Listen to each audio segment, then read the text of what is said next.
ating mga nabiyayang natanggap. So, sa ngalan ng Ama, ng Anak, ng Espiritu Santo. Amen. O Diyos ko, sa araw na ito, Lunes, gabayan niyo po kami. At sana nawa ay lagi niyo kaming babantayan sa aming gawain at ilayo sa disgrasya o anumang kapamakan sa aming trabaho.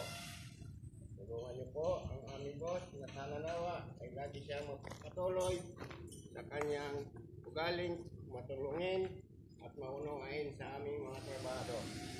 Lalo na ang aming foreman na sana nawa ay lagi siyang masigla at ang aming pamilya lagi ring masaya dahil kami ay nagsusuporta sa kanila kahit kami malayo sa kanilang buhay. Nandito kami nagsakripisyo para sa kanila. Kami ay nagpapasalamat sa biyayang pinagkakaloob niyo sa amin sa araw ng aming Christmas party. Sa ngalan niyo po, Ama, kami ay nagpapasalamat. Amen. Good morning mga kasama. Ito, trabaho naman tayo hanggang Merkulis. Kumbaga, kahit paano wala na tayo niraras. Pero trabaho pa rin tayo. Nakita nyo naman yung nakarang pagpapit natin. Ayaw nyo lang naniwala naman kasi hindi nyo panaranasan. Kasi kami yung dinanas na namin.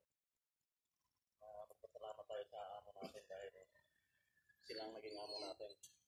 Ihira yung amo na ganyan magbibigay ng pamasko. Ngayon lang ako nakatagpo ng ganyan.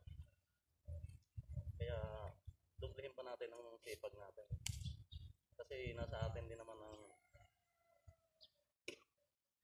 pagsisikap para maibigay din nila yung kailangan natin. Tulong-tulong naman tayo. Lalong-lalo na sa pisto dahil napakalaking napakaraming unit ang binibigay sa kanya. Kaya sana mas maging solid pa yung samahan natin doon. Medyo mag-iiba-iba nga lang tayo ng grupo dahil gusto no sir na maraming tao. Kaya kanya-kanya sigurong maglilid yan bawat grupo.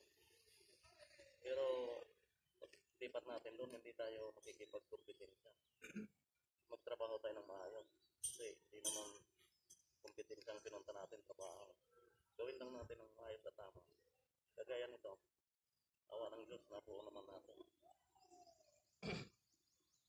Kunting sikap pa ulit para mapalago pa natin ang kumpanya ng motor eh. Kasi binibigay din naman nila yung biyaya na ating pinaghirapan eh. Binabawi nila pagdating sa Pasko. Kaya buo pa rin sana ang ating persa para sa ikatatagumpay ng kumpanya. Sige, yan lang mga kasama, trabaho tayo. Ingat kayo po.